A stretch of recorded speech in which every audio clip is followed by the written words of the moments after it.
என்னடா அது திராவிட மாடலுக்கு வந்த சோதனை அப்படின்னு கேட்கும்படியாக ஒரு செய்தி ஒன்று வெளியாகிருக்கு.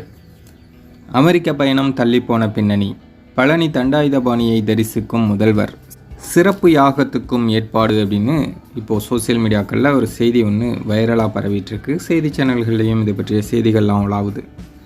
அதாவது தமிழ்நாடு முதல்வர் மு.க.ஸ்டாலின் வரும் 27ஆம் தேதி அமெரிக்கா செல்ல போகிறார். 15 நாட்கள் அமெரிக்காவில் தொழில் முதலீட்டாளர்களை சந்திக்கும் வகையில் பயண திட்டம் வகுக்கப்பட்டுள்ளது.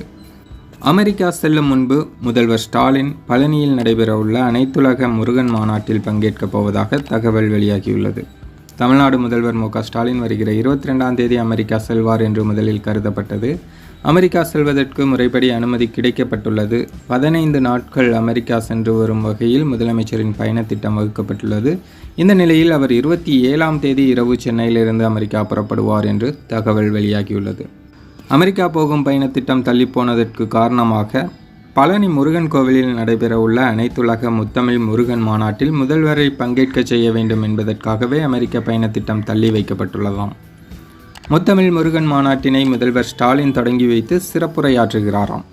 முதல்வர் ஸ்டாலின் அமெரிக்கா கிளம்புவதை முன்னிட்டு பழனி தண்டாயுதபாணி சுவாமி ஆலயத்தில் சிறப்பு யாகமும் நடைபெற உள்ளதாகவும் அந்த யாகத்தில் முதல்வர் பங்கேற்கப் போவதாகவும் தகவல்கள் வெளியாகியுள்ளது.